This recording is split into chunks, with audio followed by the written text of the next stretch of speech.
The Radio Forest Podcast. New album, A View from the Top of the World. This is the first album cut in the new studio, right? But you didn't make it there? I wasn't there. So during the writing, I was pumped into the studio via Zoom. So I was up on a big monitor screen, and then they were pumped into my studio in my house. And so everything, the instruments, everything were pumping through my studio speakers, and then they were on screen and vice versa. So that's how we went about the actual writing process. And then for when I did my vocals, I actually flew down to the studio and sang my vocals there. Was that your first time in the new studio? How's it working? No. So we kind of we got that place about almost 3 years ago.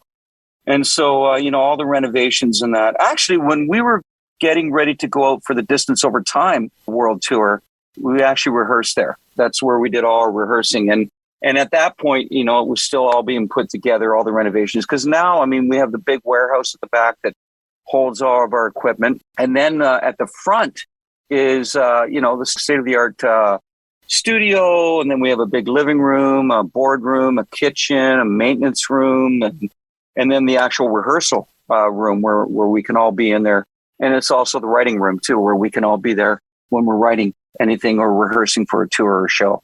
So, I've been there a few times before I actually went down to do. It was my first time going there to actually record vocals for an album, though. I'd never done that. Oh, okay. At that studio. Yeah. And how did you guys handle the lockdown? I know you guys are kind of in different areas, but for me, I hated working from home, and then I loved it. And then when it was time to come back, now we're back in the studios, I didn't like it, and now I love it. But I found a lot of positives, hanging out with my family a lot more. It felt like less stress. Did you guys go through anything similar like that? Yeah, I think, we were all able to take a step back and really focus and get a clearer perspective on things that are important in life, right? And I think you nailed it, like reconnecting with your family and realizing how fortunate we are to be able to forge through such an unprecedented situation globally. And I think too, as a band, it was a very spirited reunion to go back into the studio at the height of this pandemic. We got back together in October of 20. And, it just kind of made you realize, not take for granted what you do have in life and the fragility of life and everything that we think is just going to, it's set and that's the way it's always going to remain. Well, we were reminded that isn't such the case. And I think going in with that spirited sense of saying, look who we are, look what we have. I think it really lent itself to a lot of the way that this album came out, the energy, the feel, the music itself, the lyrical content. Well, the lyrical content, I should back that up a bit. John Petrucci and I, before we went in to do any of the lyrics in that, and John Mayung, we all said, we're not writing about the pandemic. We're going to write about all the other things that make us who and what we are as human beings. There's a lot of subject matter to write about. And so I think that was also important to have that be our basis for the lyrics, is that there's going to be enough artists out there writing about our current state of affairs. We don't need to do it as well. Let's write about something else and make people feel a connection elsewhere, and maybe distract them from the inundation of a pandemic, Yeah. I've heard you talk a couple times about some classic rock influences, which, it makes sense. Everybody probably over the age of 20 has been influenced by these bands. And even recently, I think Jay-Z was being inducted into the Rock and Roll Hall of Fame. And he talked about some of these classic rock artists, and you're like, oh yeah, everybody was influenced by them. But I've heard you specifically mention Rush, Pink Floyd, and Led Zeppelin. Led Zeppelin 4 turns 50 on Monday.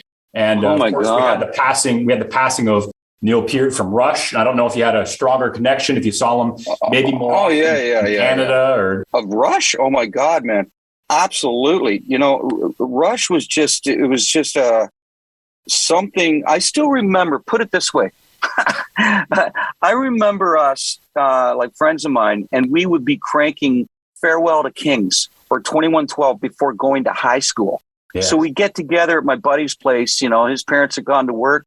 We'd be cranking these songs, for us, and then go to school. But And it was the same for me. Like, you know, like you're talking about, like, oh my God, like Zeppelin 4 is how old did you say? 50. Oh my God, man. Like, yeah. So you see, it's just kind of, yeah. I mean, hey, who can't be freaking influenced by Black Dog or rock and roll or, you know, Battle of Evermore or whatever. I mean, you know, it's funny you're mentioning that because I have a solo album coming out in May of 21. And one of the bonus tracks I did, which is really going to be exciting for people, is Ramble On.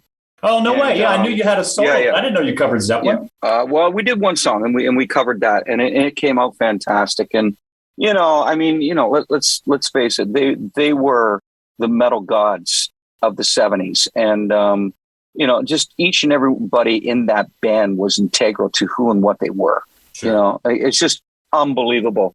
But, you know, I loved, you know, growing up and listening to Deep Purple and, you know, seeing, you know, like Ian Gillan and even Aerosmith, you know, and like Steven Tyler and all that stuff. So there were so many bands back then that just had this I don't know, je ne sais quoi, you know, like where you were just magnetized to their chemistry. And, but yeah, definitely, you know, like with Rush being Canadian, like I am, you know, I gravitated to them immediately. And Pink Floyd and Yes and Genesis and had Metallica. I still remember hearing those guys and going, what the hell's going on here? You know, and you know, obviously a lot of people were introduced to Master of Puppets and all that, but I mean, God, man, you can go back and listen like Damage Incorporated and you hear that song For Everything That It's Worth. And you're like, holy shit. No wonder these guys, you know, took the world by storm. Such a cool tune. But yeah, so for sure. Yeah. Hey, last question. I know we're running out of time. How's the relationship with Mike Portnoy? I haven't spoke to Mike, and to be quite honest, since he left the band.